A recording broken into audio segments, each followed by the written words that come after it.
What is up, guys? I am the one and only Eagle Double T, and in this video, I'm going to be determining which is the best controller for the Nintendo Switch, the Joy-Cons or the Pro Controller.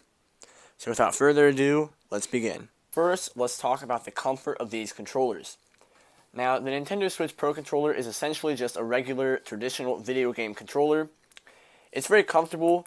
It definitely feels different than the Xbox One and PS4 controllers.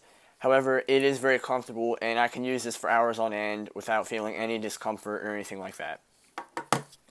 Now, the Joy-Cons can be held in two basic ways. It can be held individually, one in each hand, which is great if you just want to relax and lie down. You can just have one in each hand. It's very comfortable. Or you could use the Joy-Con grip, which basically turns it into a traditional video game controller.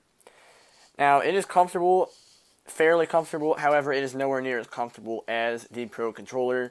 And personally, I would probably just use one in each hand. So in terms of comfort, I do like how there's a couple different ways to use the Joy-Cons. However, the Pro Controller overall is more comfortable.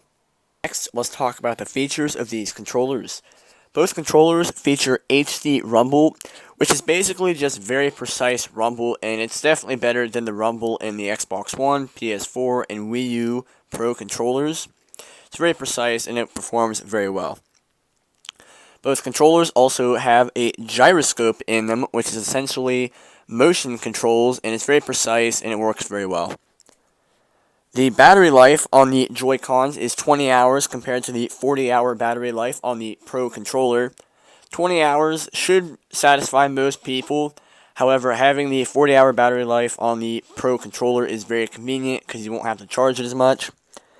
However, one thing that the Joy-Cons have that the Pro Controller does not is the motion IR camera, motion infrared camera, which basically can detect different motions. It can detect rock, paper, or scissors, stuff like that. It's very precise. It's very innovative technology.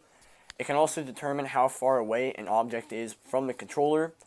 And even though Nintendo has not touched upon this technology a whole lot, it could definitely be utilized in the future.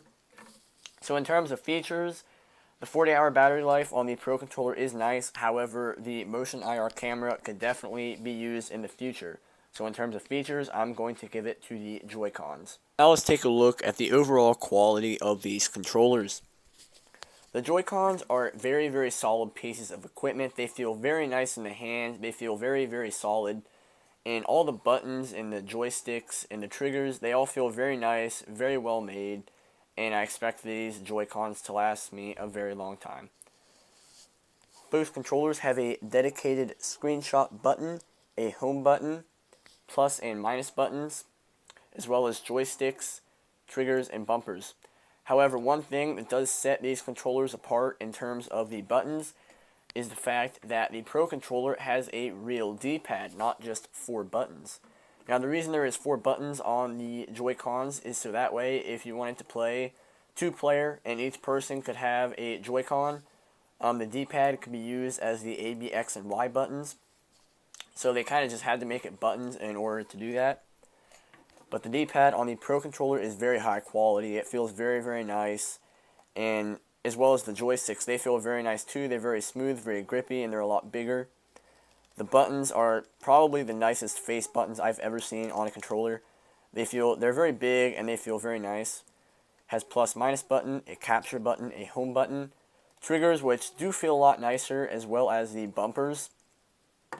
And it's also a very, very solid feeling controller, and I don't think it's going to quit anytime soon.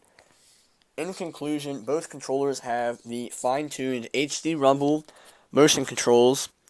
The Joy-Cons have the IR camera. They also have different ways to play. You could use them one in each hand and just relax or whatever you want to do. Or you could hook them up with the Joy-Con grip and use them as basically a regular video game controller. The Pro Controller has a traditional video game D-pad. It's very solid, very good D-pad.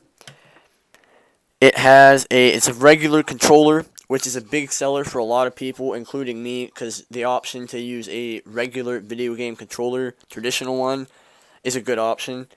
and it also has a 40-hour battery life. So in the end, I am going to give it to the Pro controller despite its $70 price tag. If you enjoyed this video, please leave a like, comment what video you would like me to do in the future, and please subscribe if you are new and if you have not. I am the one and only Eagle Double T signing off. Goodbye.